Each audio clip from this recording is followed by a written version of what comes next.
불확실성이 높아지고 어려운 시기가 올수록 어떤 리더십이 필요할까요? 바로 공감의 리더십입니다. 망해가던 마이크로소프트를 부활시켰던 사티아 나델라가 대표적입니다. 구성원들의 의견을 경청하며 조직에 안정감을 주었고 고객과 공감하며 새로운 고객 가치를 만들어낸 것이죠.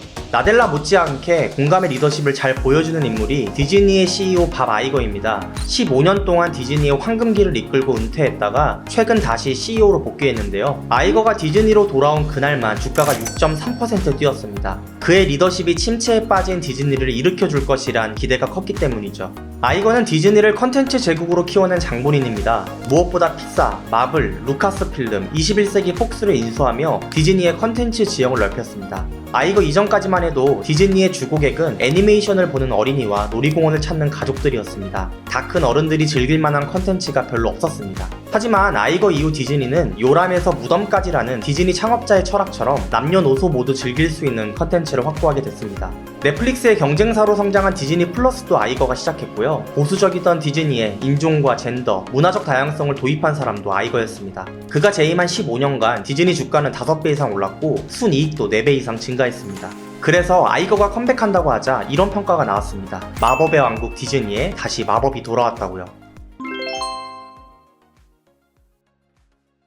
아이거가 CEO로 복귀한 표면적인 이유는 실적 악화입니다. 구원투수가 필요했던 것이죠. 그런데 이보다 더 큰 이유가 있습니다. 바로 전임 CEO였던 밥 차펙의 리더십에 문제가 있었기 때문입니다. 차펙은 내부 몇 명과만 소통하고 듣기보다 말하기, 비전보다는 숫자에 더 신경 썼던 리더라는 지적이 많았습니다. 반면 아이거는 구성원들의 자율성을 존중하고 의견을 경청하며 비전을 제시하는 리더로 평가받습니다. 디즈니의 전직 직원이 한 인터뷰에서 두 CEO가 어떻게 다른지 설명했는데요. 나는 33년간 디즈니 테마파크에 새로운 어트랙션을 기획하는 일을 했다. 아이거에게 가서 밥, 이런 영화와 관련해 좋은 아이디어가 있어요. 4년 안에 만들 수 있을 거야 라고 하면 그는 더 빨리는 안 될까? 이렇게 하면 어때? 라며 적극적으로 관심을 가져준다. 하지만 차펙은 비용과 시기 등이 마음에 들지 않으면 그 자리에서 아이디어를 중단시키는 편이었다. 비용이 얼마인지를 더 많이 따졌다. 한마디로 15년간 아이거가 쌓아올렸던 디즈니 특유의 문화에 차펙의 리더십이 융화되지 못했고 이 때문에 구성원들의 불만이 쌓일 대로 쌓인 상황이었던 것이었죠. 그래서 차펙이 물러나는 게 놀랍지 않다는 게 직원들 분위기였다고 합니다.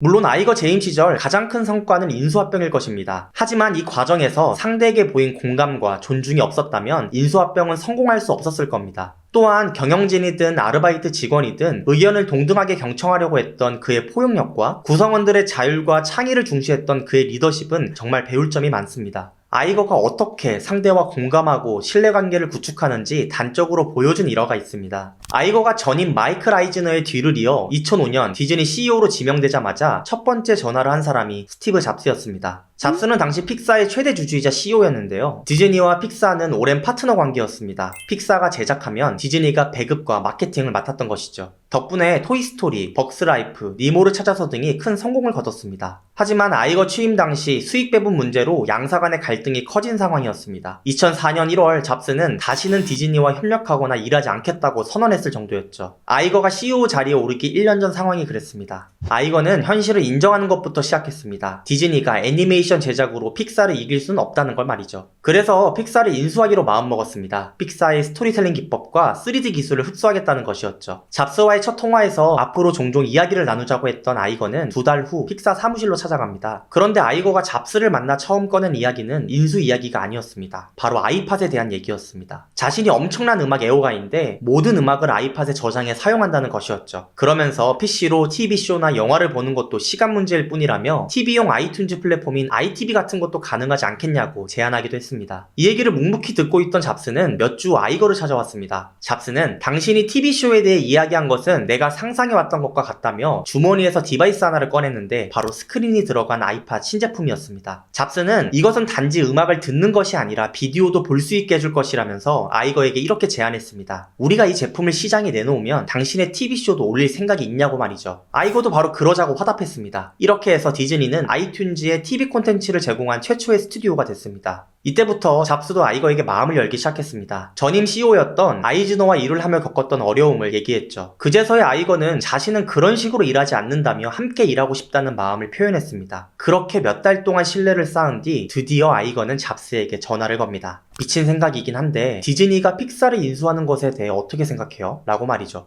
잠시 침묵을 지킨 잡스는 세상에서 가장 미친 생각은 아니네요 라고 화답했습니다. 그리고 몇 주 후 디즈니는 픽사를 74억 달러에 인수하는 계약에 성공합니다. 여기서 끝이 아닙니다. 이후 영화 같은 일이 벌어지는데요. 인수 결과를 발표하기 45분 전 갑자기 잡스는 아이거에게 산책을 하자고 합니다. 벤치에 앉아 아이거 등 뒤로 팔을 쭉 뻗은 잡스는 이건 아내와 의사들만 알고 있는 사실입니다. 암이 재발했고 4년 정도 살 수 있다고 합니다. 당신은 계약을 철회할 수 있습니다 라는 충격적인 얘기를 한 거죠. 물론 계약은 철회되지 않았고요. 잡스와 아이거가 얼마나 끈끈한 관계를 맺었는지 엿볼 수 있는 대목입니다. 잡스가 인수에 동의했던 또 하나의 이유는 픽사는 픽사다워야 한다는 아이거의 약속 때문이었습니다. 픽사의 문화를 존중하겠다는 것이었죠. 실제 아이거는 픽사 인수 뒤에도 픽사 직원들 특유의 재기발랄한 스타일을 그대로 살려 작품에 매진할 수 있도록 지원했습니다. 톰 스택스 전 월트 디즈니 CFO는 2008년 이코노미스트와 인터뷰에서 이렇게 말하기도 했습니다. 아이거가 아니었다면 사무실에서 스케이트보드를 타고 다닐 정도로 자유분방한 픽사 직원들은 디즈니 압력에 눌려 제대로 일하지 못했을 것이라고 말입니다. 디즈니가 마블을 인수할 때도 마블에서는 자신들의 문화가 사라질까 걱정이 많았다고 합니다. 그런데 잡스가 마블 회장이던 이삭 펄머터에게 전화를 해서 아이거는 그가 뱉은 말을 지키는 사람입니다. 디즈니는 픽사의 브랜드와 사람들을 존중해줬습니다 라고 말하면서 협상이 성공적으로 마무리됐다고 합니다. 루카스필름 인수 때도 그랬습니다. 창업자 조지 루카스는 루카스필름을 단순히 사업을 넘어서 영화사의 유산으로 남기고 싶어 했습니다. 루카스의 마음을 읽었던 아이거는 미래에 당신의 유산을 이어받을 상속인이 없다. 디즈니가 그 역할을 하겠다며 루카스를 설득했다고 합니다. 상대의 마음에 공감하며 진정성 있게 접근한 것이죠. 아이거는 또한 구성원들의 자율과 창의성을 중요하게 생각했습니다. 2005년 CEO로 취임해서 한 첫 번째 조치가 바로 디즈니의 모든 업무를 지휘하던 전략기획팀을 해체한 것이었습니다. 전임 아이즈너는 디즈니의 모든 영화를 직접 고르고 ABC 방송 시리즈나 ESPN의 경기도 자신이 선택했죠. 심지어 디즈니 건물의 커튼 색깔까지 직접 골라야 직성이 풀리는 사람이었다고 합니다. 반면 아이거는 부서장에게 대부분 업무를 위임했습니다. 아이거가 15년 동안 구축한 자율적인 문화를 뒤집은 사람이 차펙 전 CEO였습니다.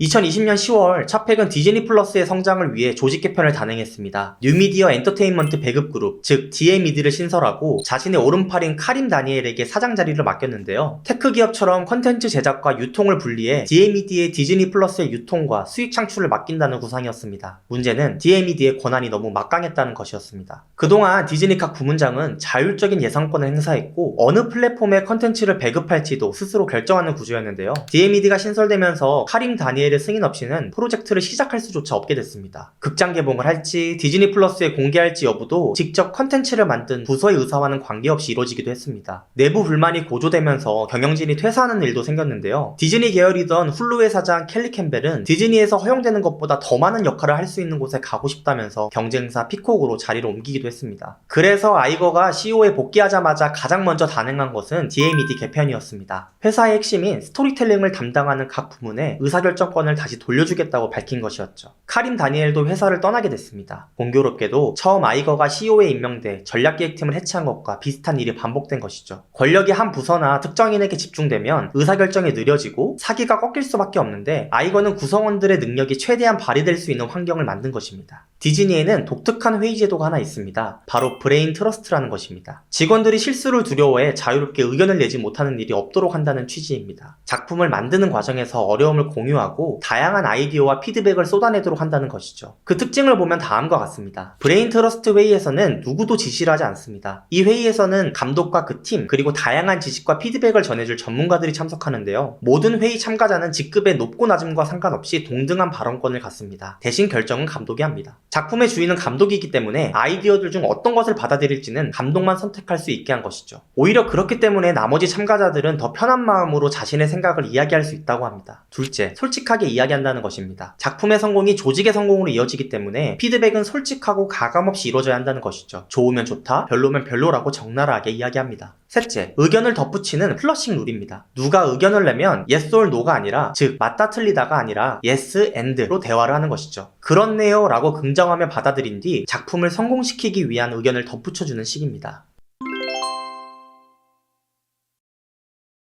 동시에 아이거는 구성원들을 동등하게 대하려고 노력한 CEO로 유명합니다. 디즈니랜드를 찾을 때면 안내원들에게도 작품이나 캐릭터 아이디어가 없는지 묻곤 했다고 합니다. 덕분에 새로운 영화가 탄생하기도 했죠. 예를 들면 영화 니모를 찾아서에서 등장한 도리가 주인공인 도리를 찾아서가 그랬습니다. 아이거가 신입 직원 책상에 붙어있는 도리의 그림을 보고 힌트를 얻었다고 하는데요. 전편에서 건망증 캐릭터였던 도리를 매력적으로 느끼는 사람들이 많다는 것을 알게 된 것이었죠. 테마파크도 한 직원의 건의를 받아들여 업그레이드할 수 있었다고 합니다. 픽사와 마블 인수로 컨텐츠 지평은 넓혔지만 디즈니랜드는 여전히 미키마우스나 공주 시리즈가 대부분이었습니다. 어느 날 LA의 디즈니랜드를 찾은 아이거는 한 20대 안내원을 만나게 되는데요. 이 안내원은 스타워즈나 어벤져스 등 디즈니 컨텐츠와 접목한 테마파크를 제안했고 아이거는 이를 받아들였습니다. 그래서 2019년 디즈니랜드 안에 스타워즈 갤럭시스 엣지라는 테마파크를 열고 어벤져스 캠퍼스도 만들었습니다. 겨울왕국 퍼레이드도 새로 열었죠. 또 아이거는 직원들에게 자신은 언제든 시간을 내줄 수 있다는 점을 늘 강조했습니다. 부재중 전화와 이메일에도 일일이 회신하고 직원들과 개별적으로 대화하는 것을 업무의 우선순위로 삼았습니다. 아이거가 2019년에 쓴 디즈니만이 하는 것이란 자서전에도 이런 내용이 나와 있는데요. 리더는 자신의 문제를 처리하기에도 일정이 너무 빡빡하기 때문에 내 시간이 정말 소중하다는 신호를 직원들에게 보내기 쉽습니다. 하지만 리더는 늘 직원들과 함께 있으며 직원들을 책임진다는 것을 알려주는 것이 더 중요합니다. 오늘은 아이거의 공감의 리더십을 살펴봤습니다. 상대의 마음을 얻고 구성원들의 자발성을 이끌어내며 구성원들이 늘 대접받고 있음을 느끼게 해주는 아이거만의 방법 말이죠. 아이거는 2020년 CEO에서 물러나는 이유에 대해 이렇게 말했습니다. 시간이 지나면서 다른 사람의 의견을 덜 경청하고 덜 참기 시작했다. 아마 내 의견에 지나치게 자신감을 갖게 됐기 때문인 것 같다. 시대가 변했는데 너무 빨리 노라고 말하고 있었다. 공감으로 세운 디즈니 제국에서 정작 자신이 그 능력을 잃어간다고 느끼자 스스로 물러나겠다고 밝힌 것이었죠. 컴백한 아이거가 어떻게 어려운 시기에 디즈니를 다시 공감의 컨텐츠 제국으로 일으킬지 지켜보시죠. 오늘 준비한 이야기는 여기까지입니다. 오늘도 재밌게 보셨다면 구독, 좋아요 부탁드립니다. 감사합니다.